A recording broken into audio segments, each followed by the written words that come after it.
Imagine your favorite artist is releasing an album next week. Maybe you had to pay $19.99 for the interactive version of that album.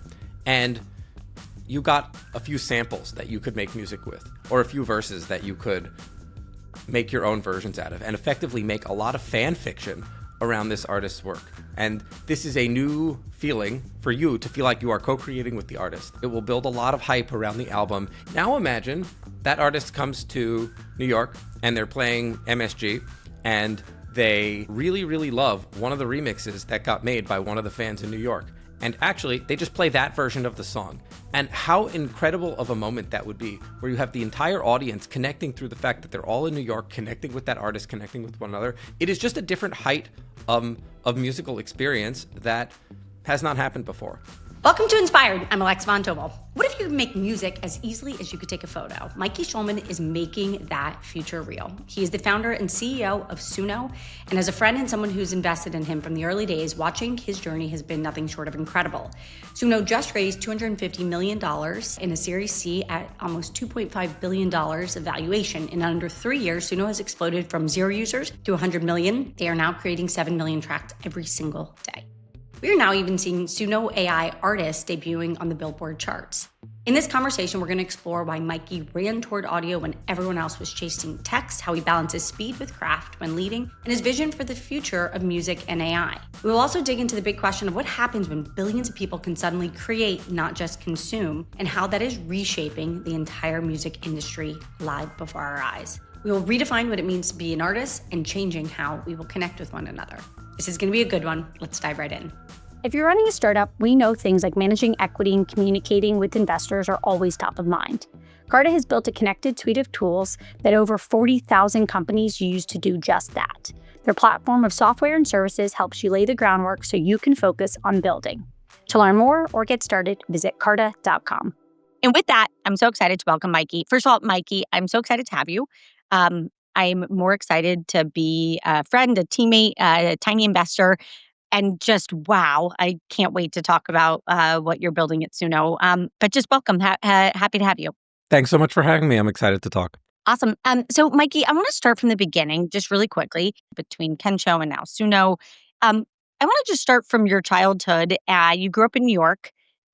Is there anything that stands out? I always like to ask the question, just sitting here as a parent with 3 kids, of is there anything that stands out in your childhood that you feel like has set you up for kind of where you are today? You know, I think about this a lot. I think I had just such an incredibly lucky upbringing. And honestly, the more I do it, just realizing that coming from a loving, stable environment is like the best leg up you can have.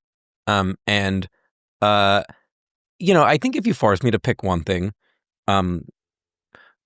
what was modeled for me is like going after what you love to do. And maybe that changes as you grow up, but I can tell you, like, probably the earliest tangible or important one that I remember is just, I remember when I was when I realized that I really liked physics, and just having my parents encourage me, like, go do that. That's cool. If you like it, just go do it. Doesn't matter what's going to come after. Just go do it. And I think that's something that I've taken with me, like, through everything. I don't know if there's ever like a big master plan. It's just, you like it, keep doing it. Just go tackle the next thing that's in front of you. A loving, stable environment is a real gift. That's beautifully said. Mikey, you and I overlapped briefly at Harvard. I wish I knew you a lot better when you were there. We would have had fun together. But you earned your physics degree at Columbia. Then you completed a 6-year PhD at Harvard, which was 2009 through 2015, focused on experimental quantum computing. So you're a real dum-dum. How did you decide to go down the PhD path? Just tell us a little bit about how you sort of thought about your academic career. It's really interesting. I always loved physics. I knew I loved it in high school even. And I was trying to decide as an undergrad what I should do after. And it's like one of these, like, seems little at the time, but very serendipitous moments where there was a professor that I wanted to work for the summer after my junior year of college. And he said, I'm retiring. You can't really work for me. I'm going to be closing down my lab. And then I went and I applied for an internship at Goldman Sachs. And then 2 months later, he said, I'm actually going to do one more year. Why don't you come work for me? And that was like this little thing that sent me down an entirely different career path where I was like, I really loved working for him and I really loved the work. And it made me want to do that. And then after that summer, I said, okay, I'm going to apply to grad school. Like, I want to do more of that. And I suspect that if that hadn't happened, if I hadn't worked for him that summer, it would have been a very different path for me. And yeah, the rest is history. Actually, my PhD advisor is a former student of that undergrad advisor's, and he told me just go work for your PhD advisor. He's the best student I ever had. That's amazing. You then went from, instead of staying in academia, you jumped right into Kensho, where you led machine learning for financial systems. And Kensho was really your first major step into applied AI. How'd that happen? And also tell us what Kensho was. Yeah, it's funny. So Kensho is and was an AI company in financial services. And I think very much the same thing. I didn't have a master plan at the end of my PhD. I met the Kensho people. The team was probably 12 when I joined, and I met all 12, and I liked all 12. And I said, I like working with you guys. Will you make me a job offer? And or I interviewed, and I actually didn't do very well in the interview, but they were kind enough to make me a job offer. And it's funny in a small company, with 12 people, there's like no access controls on the applicant tracking system. And so actually, after I joined, somebody just showed me what everyone wrote about me, and it wasn't terribly kind. I actually did not do very well in those interviews, and it was very nice that they took a flyer on me. You're an easy guy to take a flyer on, by the way. I'm not. That's very kind of you to say. I think like, and then I was hired as a software engineer, and very quickly the machine learning opportunities came along to the company. And this is back in 2014 and 2015 when AI was like a much less developed field. And I guess the guy with the PhD in physics is what passes for machine learning engineer back then. And so I naturally gravitated toward those things. And I think I very quickly realized, A, I like it, but B, actually where my real talents lay were less in the day-to-day work, which I was like okay at, but more in building the team and identifying people who are excellent at it. And so I was honestly given a very long leash by Daniel, the founder, to go and build that team as I wanted, and took full advantage of that. And kind of the rest is history. And I enjoyed every minute of it. Tell us a little bit about the outcome of Kensho and what happened, because it was a really successful outcome for you guys. Yeah, it was a lot of fun, and I will say, I'm currently calling in from our headquarters in Cambridge, Massachusetts, which is the same office that Kensho's first office was, and that's somewhat by design. We were acquired in 2018 by S&P Global, a huge financial services company. After we were working together with S&P on various projects. And realizing that there was a ton of really important work to do together around, at a very high level, bringing a lot more structure to the crazy world of unstructured documents in financial services. And so, maybe just as an example, you read NVIDIA just beat consensus for earnings. And, maybe you never think, what does that really mean? What does that consensus really mean? That's like people going and reading all of the broker research from 10 different banks and pulling out numbers from hundreds of pages of documents and averaging those numbers, and how messy of a process that is, and how much more structure can be brought to bear if you use the right set of tools. And so we kind of developed those with S&P first at arm's length, and then after we were acquired, not at arm's length. And I think ultimately ended up bringing a lot of speed and scale to that business. And so I think a successful outcome for both sides, which I'm told is like somewhat rare in the game of acquisitions.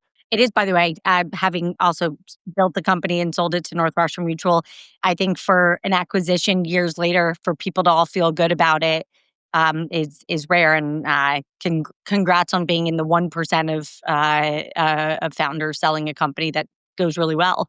I think that really speaks to who you are. But before we go into Suno, alongside your work at Kensho, you were also a lecturer at MIT Sloan since 2018, teaching machine learning. In just a nugget, give us a sense of what you love to teach about machine learning. Make us all smarter. What sort of was your core concept as a professor? Yeah, totally bananas that they let me do this. So the course that I teach is a very applied course. It's in the business school, and it is for students who are largely going into quantitative trading. And so it's meant to be very applied. It's meant to be very hands-on. And the world of machine learning moves so quickly, but it's so particularly for natural language processing, as more and more documents get put out in the world, there is more and more edge to be had by understanding those. And there are tons and tons of classes in quantitative modeling, in econometrics, and just not enough very applied coursework in the nexus of machine learning and finance. And so with a professor at Sloan, kind of realized that this was like a gap and made a very applied course. And I've actually, unfortunately, in the last year, stopped doing it for lack of time, which actually bums me out greatly. But yeah, I loved every minute of it. I'll tell you something personal.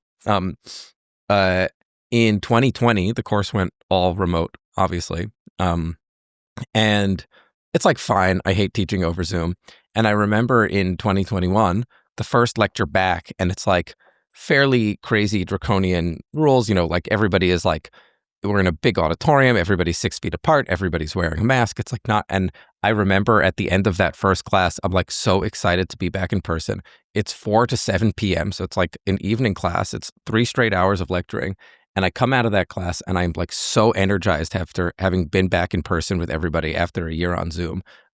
I couldn't fall asleep that night. I fell asleep at like 3 a.m. And it's just like, it's just an amazing data point for myself on like how fun it is to be around people when everybody's like into what you're doing. I'm just smiling because the entire Inspired team, very similarly, when it was very draconian and sort of, we went back into the office in 2020 because we were like, we can't be apart.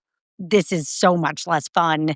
And part of the incredible thing of working with people who are jazzed about the same thing in person, it's really, really fun. So I appreciate that. But what a good insight about yourself, Mikey. So Mikey, I want to rewind to a few years ago when I met you, and it was very early to what's happening to big LLMs, and you were like, Alexa, I'm going to build one of the first audio LLMs, and you were not even totally even sure at that point what the product was going to be exactly. And I remember you were like, we're going to see where it goes.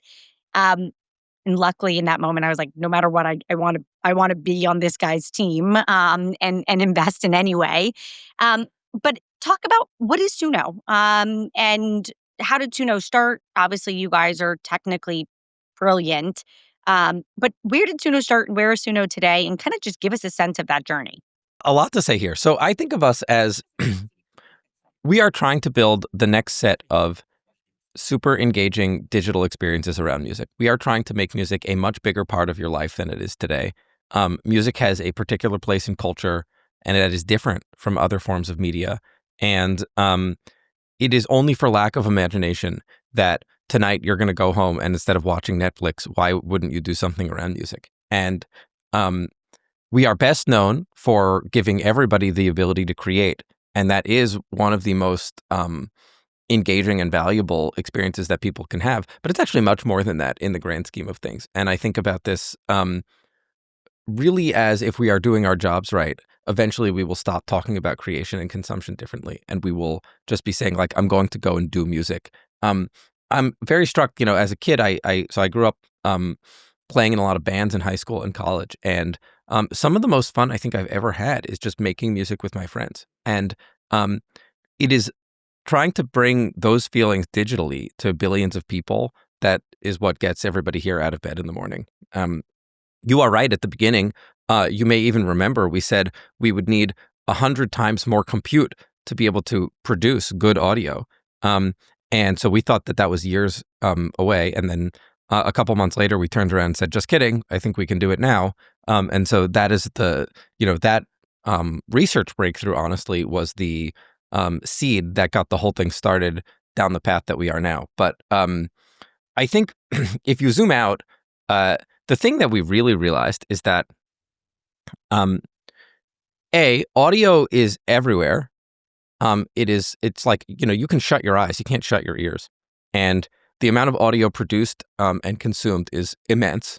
But B, in the world of machine learning, audio is like a bit of a backwater, or it certainly was in 2022. Absolutely. We realize like it is only for stupid reasons that audio isn't like a first-class citizen in machine learning. And we said, like, why don't we try to make it a first-class citizen? Why don't we make audio be as good and as important as we think it should be?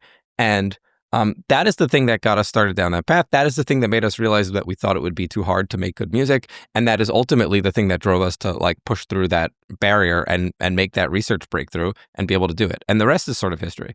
Let's talk a little bit about just sort of the idea, the aha moment to be like, everyone is running over text and content, LLMs. Let's go do audio. And you're absolutely right. There was nobody, near to nobody, focusing on it. Where did that insight come from? Honestly, I think it's just because we liked it. We were doing a little bit, maybe 10% of what we were doing at S&P was audio related around earnings call transcription. And we just realized like, this is messy and annoying, but we freaking love it. And so it wasn't, I don't know if there was like a first principles thing. It was like just this realization that like, we will keep doing this and we like it and no one else likes doing it. And this can be very, very big. And everybody's just, overlooking this maybe because it's less sexy somehow than text. And I think that proved true in the long run. Got it. Let's quickly talk. So for those who are not part of the now 100 million plus users of Suno, which is incredible growth, by the way. You've gone from 0 in revenue when we invested to 200 million plus, and I'm sure that number has already changed. A few quick stats, because this is crazy. Suno was founded, I really call it 2022, released to the public in 2023, and in less than 3 years, 7 million tracks are generated a day. And obviously, you just raised at almost a $2.5 billion valuation. What's happening, Mikey? Like, let's just start. What is happening? A lot is happening. I think slowly people are realizing that music is special and can be a bigger part of their lives. And I think that I see a lot of AI products that present themselves as party tricks. It's like, I can do this thing and it looks really cool. And maybe I'll try it 3 times and I'll never do it again. And what has happened in the last 2 years is we've slowly graduated, I would say, from a party trick where you can type a few words into a text box and out comes a song that is like, okay, to backing that up with this incredible experience that you want to keep doing and doing. And so what happens is people experience that party trick. They realize there's a lot more. They start writing their own lyrics. They start humming their own melodies. They start playing with their music the way it was kind of intended to be played with. And then they start sharing these songs that they've made for people in this super high intent way. And that like really deepens human connection. And so it is like one of the best feelings when you send somebody a piece of art, a song, and I say, hey, Alexa, I really think you're going to like this song. And you listen to it and you're like, yeah, I like that song. And now I feel really good when I, kind of feel like a tastemaker. When I've made the song and I send it to you, that feeling is amplified by 10 or 100 times. And so it is only natural, I think, that once you develop these technologies and you put them in people's hands, that they love using them. It's like, it shouldn't actually be all that surprising. Maybe it is, like a little bit crazy, but like this is what music was invented for. And so like in hindsight, we're actually not all that surprised by this. I want to just like share something that I thought was pretty cool. So right now, you have artists like Xania Monet, who became the first AI-supported song and act to debut on a Billboard radio chart and has over 100 million global streams since her debut in July.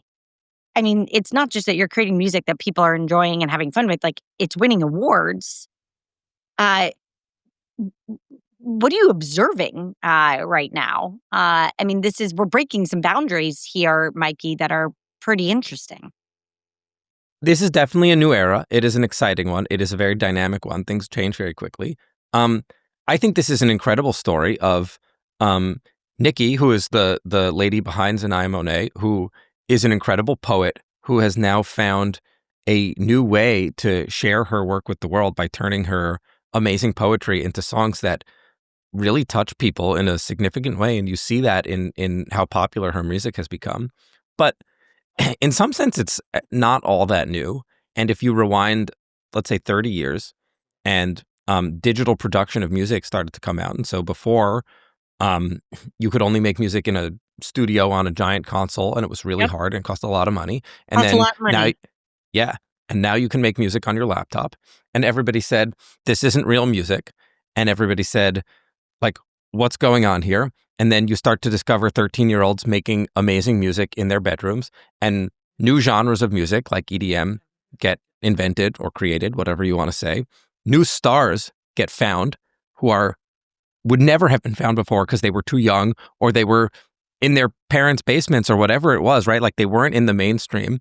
And I think this is very similar. New people have access to making music. New types of music will get made. New genres will get created. You will find music that you would never have otherwise found before. And that's actually amazing for the entire ecosystem. And then I think the thing that's important is that we keep an open mind here, because if you rewind 30 years ago, when EDM started to be a thing, or when electronic music and electronic production started to be a thing, at the time, everybody said, okay, fine, maybe it's music. But who in their right mind is going to go to a concert just to see someone click play on their laptop? Like, that sounds really stupid. And fast forward to today, the biggest concerts in the world are these giant electronic music festivals where you're more or less watching somebody click play on their laptop. And I think we have to be like a little bit open-minded and humble about like what can become here, because it's like largely counterintuitive how all of these things play out. And just to realize that people thought it would cheapen music by being able to make it on your laptop. And actually the result is hundreds of thousands of people at a time connect with one another in real life through that music. And so I'm very excited for what is going to happen. I don't think I know what is going to happen, but I'm very excited. Mikey, just because music is obviously something I think we all love, right? It is very, very innate to us as a species. We love music. It lifts us. It's emotional. It's surprising. As somebody who's music obsessed, which I would say most people on the planet probably describe themselves as being pretty music obsessed. What are some of the stories that you have seen that have just, and I know what a sincere human you are personally, what are the stories that have sort of motivated you guys as a team? Give us some of the give us a few nuggets of things that you've just been really impressed or surprised by. Yeah, look, I wish I could open my inbox for you and just show you all of them. Some of them are like, honestly, like too deep and touching to talk about in public. But things like, we've partnered with a charity who was already using Suno, and basically we're just giving them a lot of free credits now. But amazing work of connecting volunteers to make personalized songs for sick kids. Like, this is amazing. And this is something that will brighten the day of a child with a serious illness. Or tons and tons of people who are re-picking up their instruments that they put down 20 years ago because they found Suno and they were reminded how much they love to make music. And maybe they played at a really high level and they put it down when they got to college, and now they're picking it back up, something like that.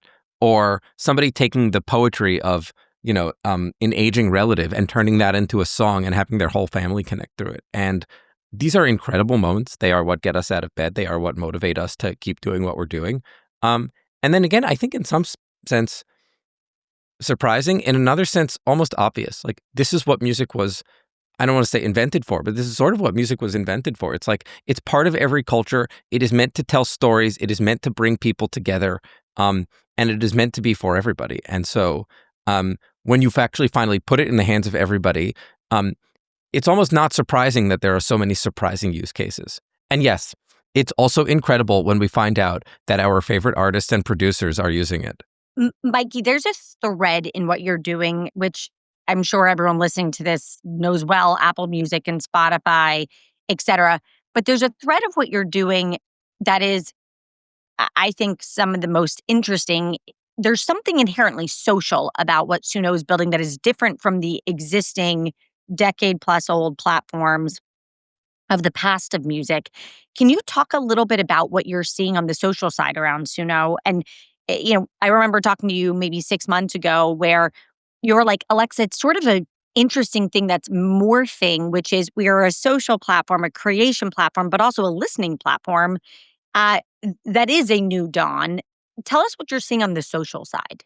Yeah, I'll preface with music was invented to be social and be between people. And unfortunately, to some extent, for many people, it has largely become a non-social activity of it's like, I put it on in my ears, I put my phone back in my pocket, and I don't even know who I'm listening to, and it kind of removes the human connection from it. We see a lot of different social dynamics. So they're like, I make a song just for you. Maybe it's actually a really touching song and you and I will both listen to it, hundreds of times. But maybe it's actually kind of a, a, a song with some amount of levity meant to just brighten your day, and you're going to listen to it once and then never listen to it again. The same way there's probably pictures in your phone that you've looked at once and haven't looked at again until Apple reminds you to go look at them.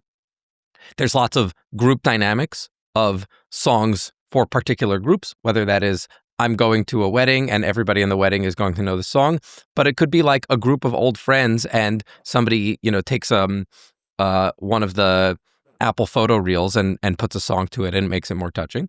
But then I think the crazy thing is there's a really robust remix ecosystem on our platform. And like a quarter of the songs made on platform are actually remixes of other songs on platform. And this is what music was invented for. It's like we're going to adapt. We're going to take a piece of music and we're going to change it in some way and evolve it and not have it be static. And you see platforms like SoundCloud got really, really big 5 years ago with that whole ecosystem. And when you give that power to literally everybody, and everybody has tastes in music, even if they don't currently have mastered, production software like Ableton.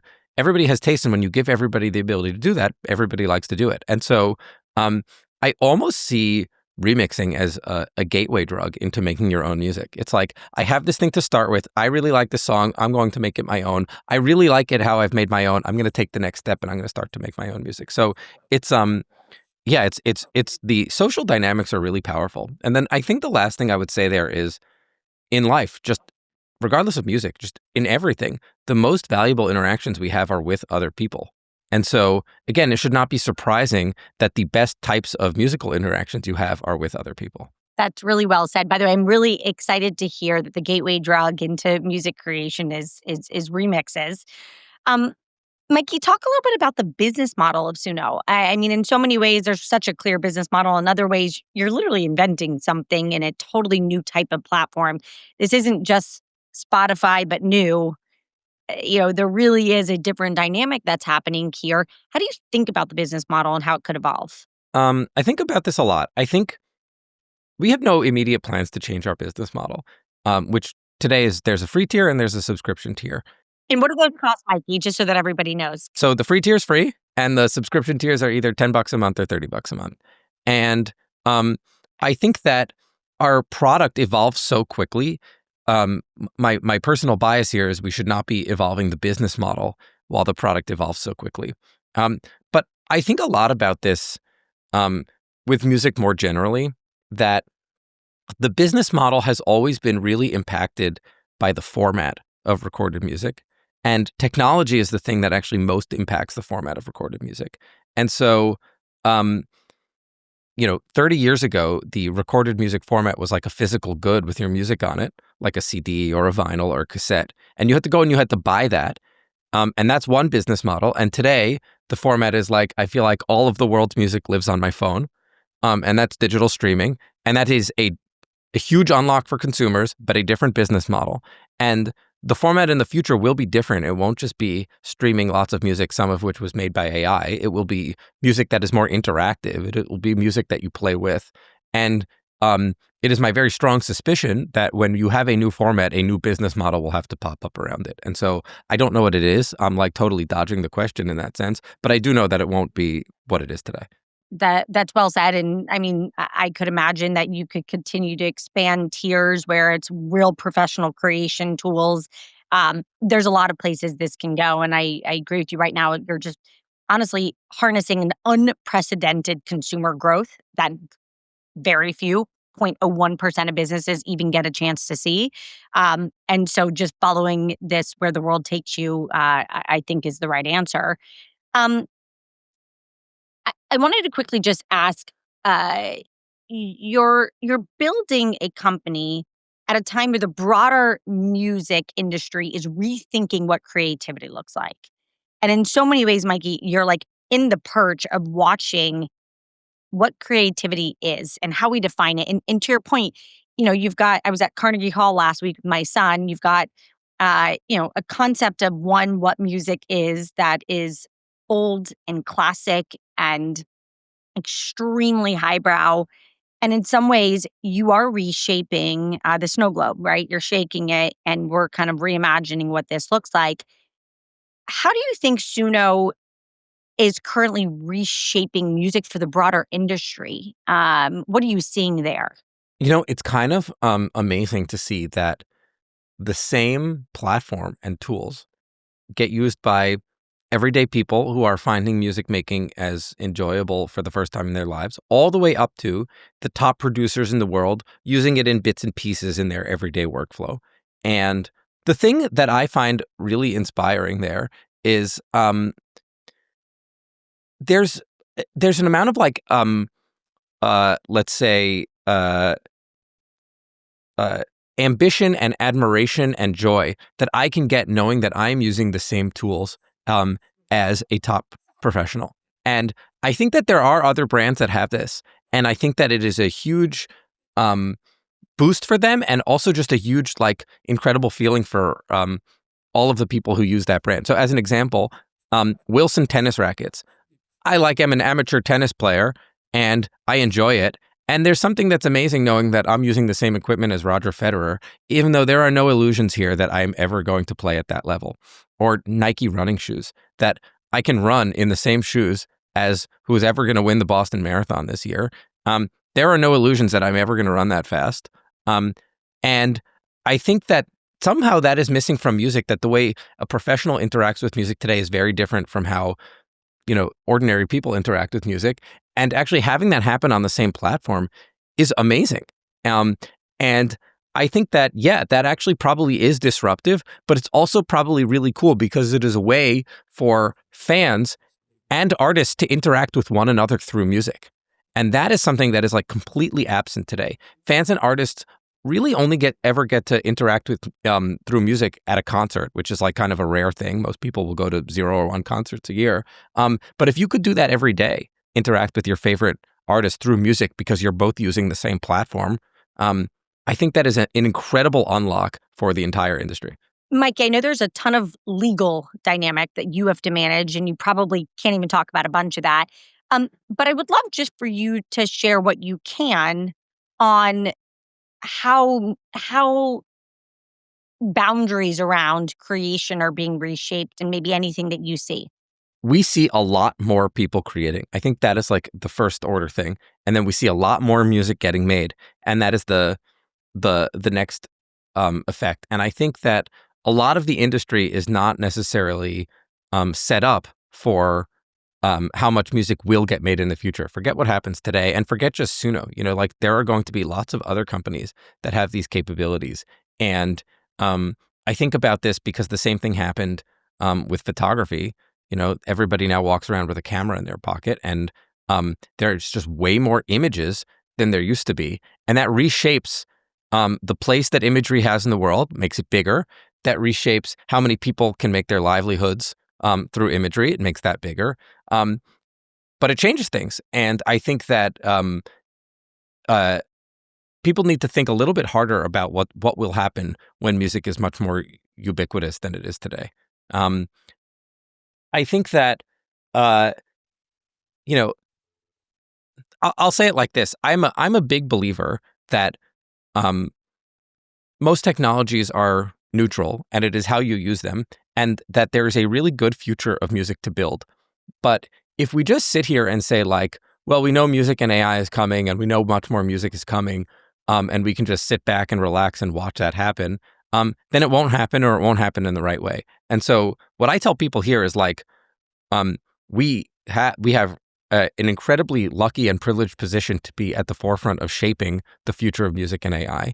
And we should not take that for granted, and we should be a little bit intimidated by that.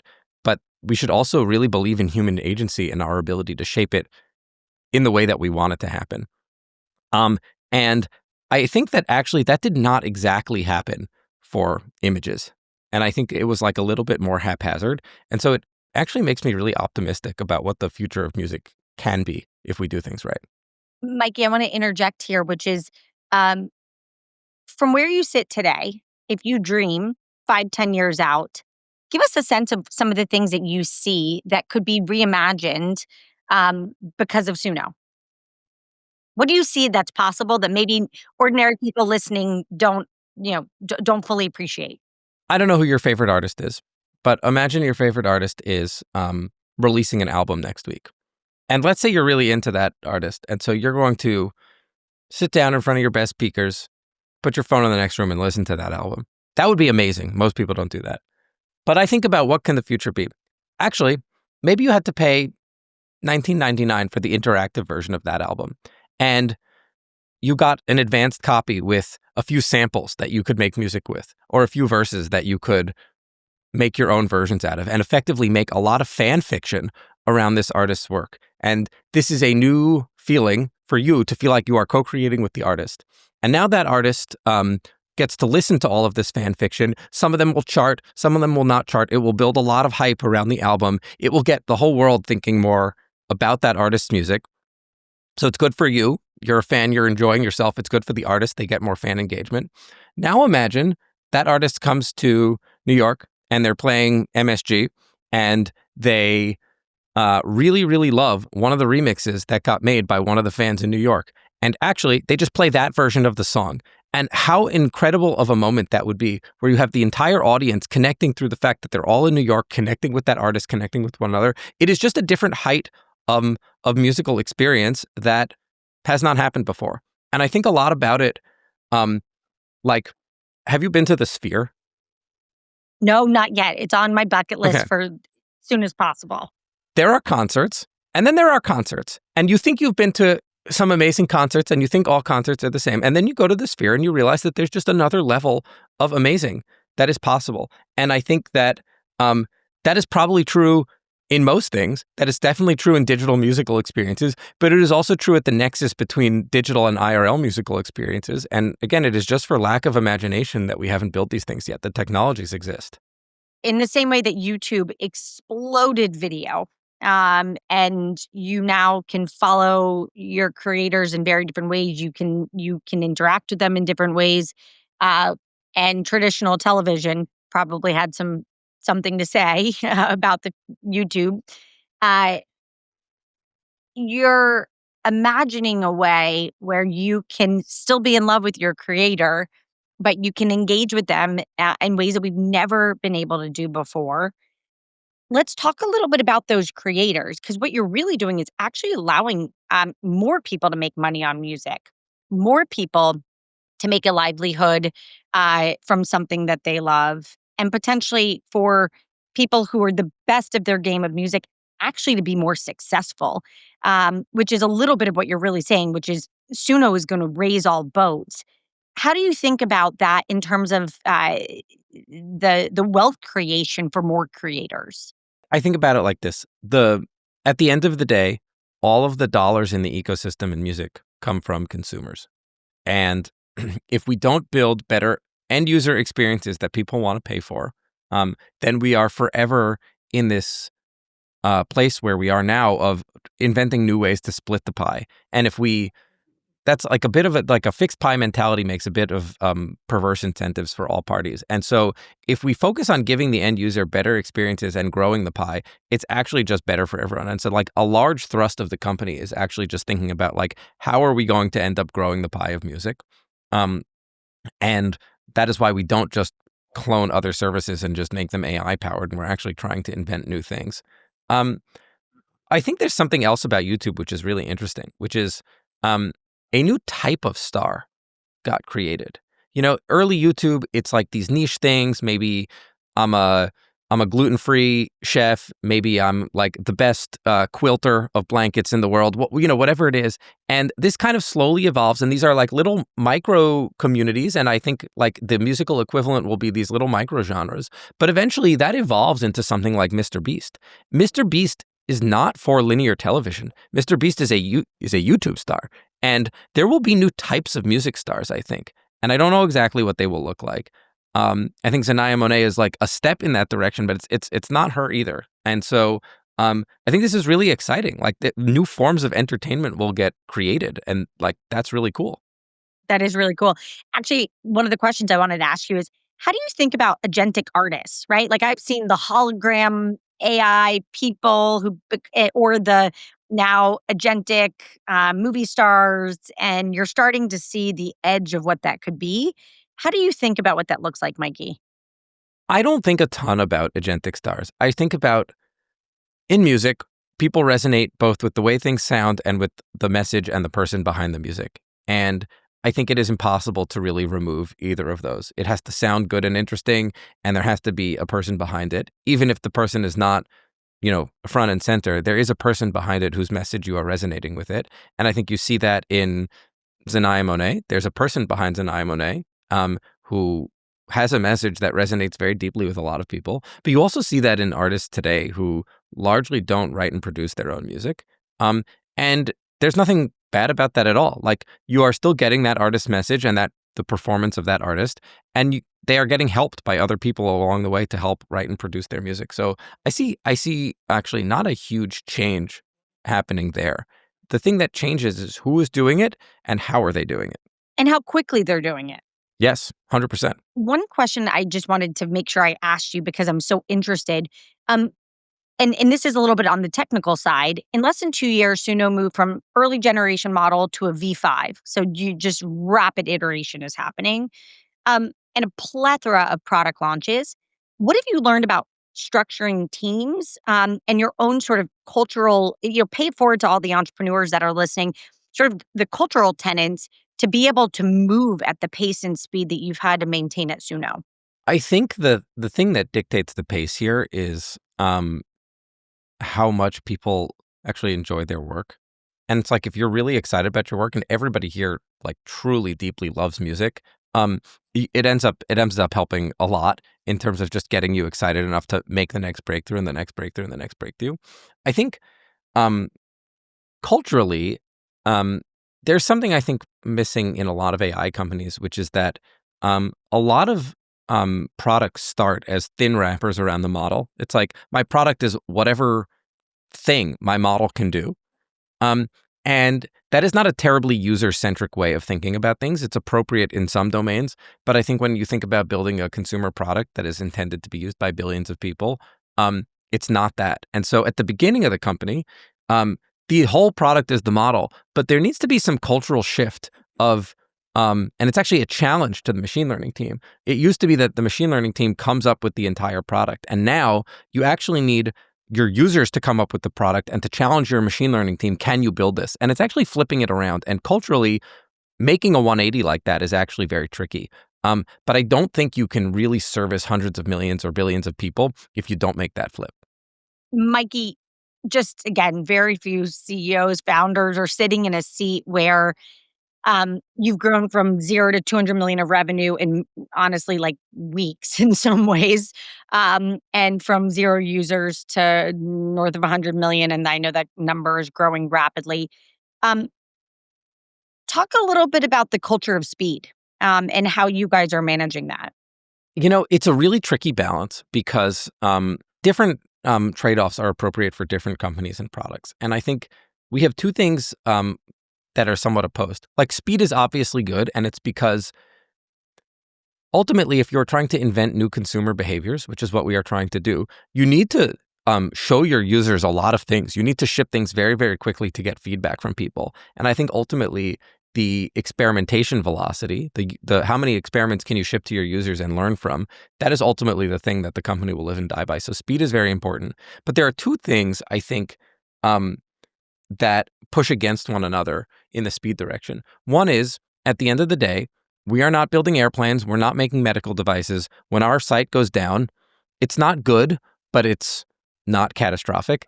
And so that is something that can actually allow you to move more quickly. That's a really good point, Mikey, that I didn't think about, which is no one's dying. And you, as a result, can go a lot faster than other businesses. That is a blessing, right? And we should use that. So that's not appropriate if you're building supersonic aircraft. The thing that moves against it is that if you are building for billions of people, you actually have a very high craft bar. Things need to look and feel beautiful. And like, why do you use an iPhone when there are cheaper, honestly, more capable phones? It's because like this thing is kind of like high craft and a joy to use in every way. And so that is a thing that actually pushes you against speed. And so we often just say here, it's just like, it's speed and craft, it's speed and craft, it's speed and craft. We're like constantly trying to push both of those. And ultimately, I think this just comes down to good judgment on the part of all of the employees here. It's like, do you have good judgment of knowing what corners you can cut and when? Because it's going to be very hard to write down. It's going to be very hard to write down principles. This is when you move fast and this is when you move slow. Mikey, is there a sneak peek of a product or anything that's coming out that you could just maybe delight us with a bit? Is there anything that's coming that we should stay tuned for? Ooh, I think in the not so distant future, you will see new models, you will see new lyrics capabilities, and you will also see new workflows for putting yourself into music. And I think those will be really, really powerful. Wait, say a little bit more. That is very exciting. What does that mean potentially? I can't. It's too early. Stay tuned. Mikey, a few more questions before we go to our quickfire round. Are there any guardrails? Like, is there anything just culturally? And by the way, what comes out so clearly, Mikey, is just like how sincerely passionate you, the Suno team is.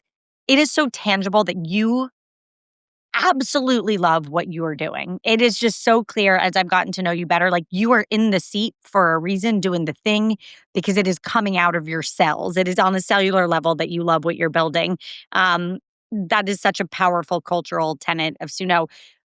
Are there any guardrails? Or are there like any rules or things that you guys really have to ensure that you're building Suno in the way you want to? In the product, there are obviously guardrails. We do a lot of copyright detection, so people can't be uploading copyrighted materials.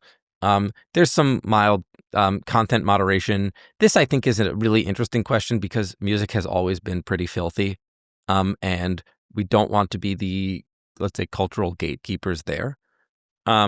So I think in some sense, though, the domain that we are in is also really nice because we're not building something that's going to turn the world into paper clips. We're not building something that can really be weaponized. And so, again, it allows us to build with more speed because music is art and in some ways is a lower stakes domain. Mikey, I want to transition a little bit before we go to the quickfire round of just, you have been managing a lot. You and I even caught up a few weeks ago and you were like, Alexa, this has been a week. You were just like, what you're doing is so joyful and emotionally in some ways effortless because you love what you're doing, but you're also running a company that is growing profoundly, and that is not easy. Give us a quick sense of like your mentality. How have you developed a new habit? How are you managing the chaos of it all, and anything you can just pay forward on the leadership side? I don't know if I have anything great to share here. Like, I'm mostly making this up as I go. This is still the biggest company that I've ever worked at. And so everything from here is new. I think it is really, I try to be very thrifty with my attention and really choose very carefully what do I pay attention to and what do I not pay attention to. And that can be really hard because you will have people from the outside pointing to things that are not important enough. And they can be important people pointing to things that are not important enough. And you have to just be like, I hear you, but that is not the most important thing right now. And so I'm just going to put that to the side because, everybody will say it's assembling the airplane on the way down. And I think, I have heard that 100 times, except it's very hard to actually conceptualize what that means until you're in it a little bit. And so, I think really really being open-minded also to what your schedule could and should look like. I think, I thank you for the compliment before. I actually really love my job. And one of the things I love about it is how different every single day is. I don't know if I can go back to having an honest job after doing this. So uh, let's see what happens. I can tell you, Mikey, I'm positive you cannot go backwards. Okay, Mikey, I am dying to ask you a few quick questions because it would be silly not to. Let's do it. So first, what is a Suno song that you're like playing on repeat right now? There are a couple songs made by employees here, with some new models, so that I can't share publicly that are really, really good. I make a lot of songs with my kids on Suno, and so there's like a couple in particular that I'm playing there. Most of the ones I play on repeat I haven't made, and I think I think that's not true for everyone though. Next question is, what's a favorite genre of music that you like to make on Suno? I'm gonna get in trouble for saying this, but it's gospel. Oh, wait, I really like gospel music. I love that. Mikey, what a wonderful. I have a whole gospel Hanukkah album from last year. That is amazing. That makes me so happy, Mikey. Thank you for sharing that. Mikey, what is a mantra? Like a motto, a mantra, something that kind of runs inside you? Something I stole from somebody I used to work with in grad school is just to say "Go team" a lot, and it is an acknowledgement. Both positives and negatives are team things. And the first time this was said to me was after I literally dropped something on the floor and lost a month of work.